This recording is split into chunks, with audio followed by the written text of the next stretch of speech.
Tucked up in the hills along Italy's southern coast is a small town with a big reputation. We first visited Riace in 2016. It had become famous during the height of the immigration crisis in Europe for welcoming migrants and refugees. With a smile. Poco lite italiano. The mayor at the time, Domenico Lucano, proudly introduced us to some of them, like this woman from Afghanistan. The town provided refugees like her with work in specialty shops, training in small workshops, and other jobs around town. Albania. Pakistan. It housed them in formerly abandoned apartments in an innovative program mostly paid for with government funds. Mayor Lucano was even named one of Fortune magazine's 50 greatest world leaders for his integration policies.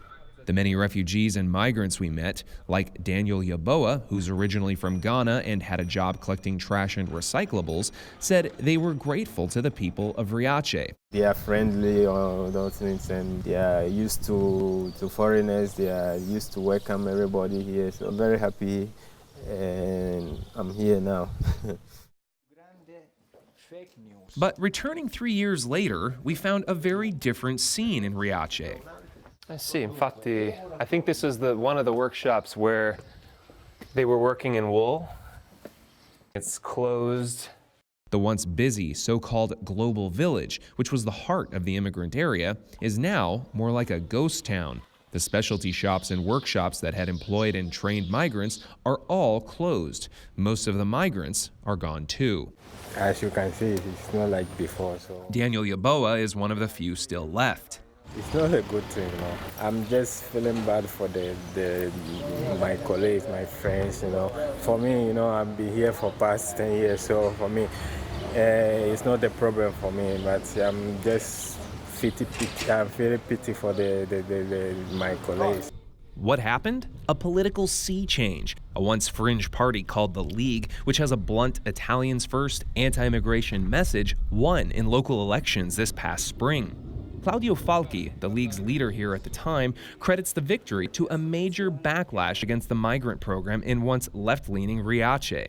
Del paese invaso. Against the will of the town, we were invaded by a myriad of nationalities. People coming from Ghana, Ivory Coast, Senegal. That is, from countries where there aren't any wars. Economic migrants.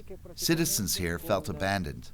At a local cafe, people told us they felt overwhelmed by the number of migrants. That's an invasion. Because of the numbers, even if you ask the left, how many migrants do we have to host? They don't tell you how many.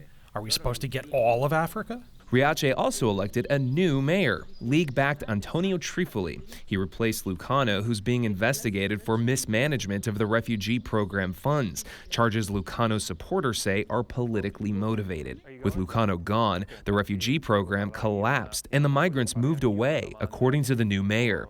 I think an integration project for migrants makes sense, but only with a limited number. At times we had 500 to 600 migrants here. Now how many migrants are here? Adesso quante ce ne sono? Adesso sono rimaste Now there are only a few families, those who were truly unable to integrate. 10, 20 families, let's say about 50 migrants. If there used to be 600 migrants and now there's only 50, where did all the migrants go? sono andati. They went to other migration centers in Italy.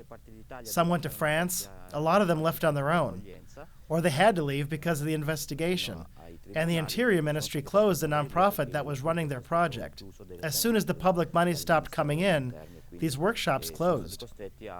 And national politics changed in Italy too. He's right. Riace may be an isolated village, but what's happening here is not an isolated event. The League Party is now the most powerful party in the country, and it's leading a movement across Europe. The League's leader is Matteo Salvini. Up until recently, he was also deputy prime minister. He lost that position recently, but he and his party are still the most popular in the country, polling at more than 30%. And Salvini has his eye on a comeback. The League recently won in Umbria, yet another historically left-wing region in central Italy. Roberto Minotti with the Aspen Institute Italia says the League has successfully capitalized on the issue that's kept Europe in knots in recent years, migration, making a dramatic promise to voters about the flow of migrants into the country. The argument in previous government, center-left government especially, was we will manage the phenomenon for you. we cannot stop the flow. Now, Salvini is actually sending a different message. We'll actually try to stop the flow, which in the past, essentially no government really even tried to make as an argument. Minotti says the League's slogan, Italians First, is of the kind that may sound familiar to Americans. And of course, it has a Trumpian ring to it. So a feeling that you have to make sure that most of your national resources actually go to your own citizens first. So that feeling is very widespread, and certainly the League has been exploiting that politically. Minotti notes there's another thing Salvini has in common with President Trump. He tweets a lot. He also is a great fan of selfies, so he's extremely savvy in terms of social media. Natalie Tocci is deputy director of the International Affairs Institute. He doesn't necessarily want people to like him. The point is being talked about. This is very much the tactic that nationalist populist leaders use across the West. They make the news. And Salvini's greater ambitions became evident at a large rally in Milan earlier this year. He addressed a cheering crowd, kissing a crucifix, and introducing some of Europe's biggest far-right leaders. No more dictates from the EU superstate. They included the Dutch politician Geert Wilders. No more immigration. Basta immigrazione. Basta Islam. And France's far-right party leader Marine Le Pen. We're taking this revolution of good sense to all of Europe, she told the crowd.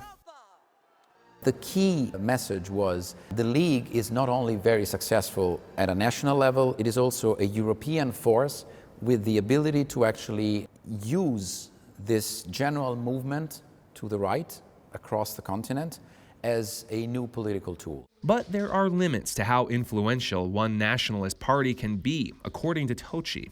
The point about nationalists is precisely that they're nationalists, so they tend to not agree with one another. They may like each other politically, but they're completely unable to cooperate and help each other on a policy level. Whether the right wing will manage to unite is unclear. But it's already having an impact on people like Yaboa in places like Riace. For me, it's not a good thing for the city too. You can see everywhere is quiet. And Minotti says the trend will continue for some time to come. The reasons why a party like the League and a leader like Salvini can become very popular very quickly are there to stay. And they have to do with globalization, with the impact of economic inequalities and so on. All issues that are more or less felt in the same way in the United States, just as in Europe. So there are reasons to keep watching what happens in places like Italy.